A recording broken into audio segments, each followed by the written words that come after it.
আগামী রোববার মরক্কোর বিপক্ষে ম্যাচ দিয়ে বিশ্বকাপ অভিযান শুরু করবে ব্রাজিল। অথচ দলের সবচেয়ে বড় বিজ্ঞাপন ও অভিজ্ঞ নেইমার জুনিয়র এখনও দলের সঙ্গে মাঠের অনুশীলনই শুরু করতে পারেননি।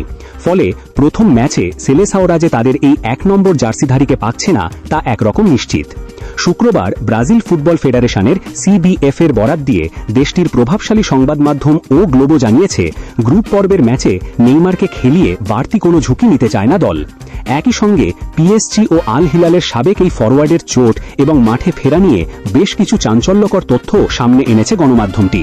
বিশ্বকাপের সি গ্রুপে 5 বারের বিশ্ব চ্যাম্পিয়ন ব্রাজিলের অন্য দুই প্রতিপক্ষ হাইতি ও স্কটল্যান্ড। তবে গ্রুপ পর্বের বাকি ম্যাচগুলোতেও নেইমারকে পাওয়া যাবে কিনা তা নিয়ে এখনই নিশ্চিত করে কোনো আশার বাণী শোনাতে পারেনি ও গ্লোবো। প্রতিবেদনে বলা হয়েছে, আগামী 17 জুন CBF এর মেডিকেল বিভাগের নির্ধারিত 3 সপ্তাহের সময়সীমা পূর্ণ হবে। সব ঠিক থাকলে দ্বিতীয় ম্যাচে হাইতির বিপক্ষে 19 জুনের লড়াই দিয়ে মাঠে ফেরার একটি সম্ভাবনা রয়েছে নেইমারের। তবে নতুন কিছু ডাক্তারি পরীক্ষার পর কোচিং স্টাফরা তাদের আগের সিদ্ধান্তেই অনড় রয়েছেন। নেইমারকে স্কোয়াডেই রাখা হবে ঠিকই, তবে তাড়াহুড়ো করে খেলিয়ে কোনো ঝুঁকি নেওয়া হবে না।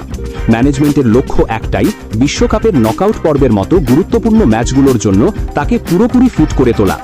এমন পরিস্থিতিতে ব্রাজিল যদি আগের ম্যাচগুলো জিতে আগেই নকআউট পর্ব নিশ্চিত করে ফেলে, তবে কোচ কার্লো আনচেলত্তি হয়তো নেইমারকে নিয়ে গ্রুপ পর্বে বাড়তি কোনো ঝুঁকি নেবেন না। মূলত প্রতি ম্যাচের পরিস্থিতি বিবেচনা করে তার খেলার বিষয়ে সিদ্ধান্ত নেওয়া হবে। চলতি সপ্তাহের শুরুতে CBF এর নতুন পরীক্ষায় নেইমারের পায়ের পেশির কাফ ইনজুরির চোটের বেশ উন্নতি দেখা গেছে। তবে বল পায়ে মাঠে নামার আগে তার এখনও নিবিড় শারীরিক প্রস্তুতির ফিটনেস ট্রেনিং প্রয়োজন রয়েছে। দলের প্রধান চিকিৎসক রদ্রিগো লাসমার জানিয়েছেন, নেইমারকে দ্রুত সুস্থ করে তুলতে সম্ভাব্য সব ধরনের আধুনিক চিকিৎসা পদ্ধতি ব্যবহার করা হচ্ছে। তবে তাদের সবচেয়ে বড় অগ্রাধিকার হল এই তারাকে সম্পূর্ণ সুস্থ অবস্থায় মাঠে ফেরানো। ও গ্লোবোর প্রতিবেদনে আরও উল্লেখ করা হয়, নেইমারকে দলে ডাকার সময় থেকেই কোচ কার্লো আনচেলত্তি এবং CBF ভালো করেই জানতেন যে এই চোট সাধারণ নয় এবং এর জন্য তাকে অন্তত 1 মাস মাঠের বাইরে থাকতে হতে পারে।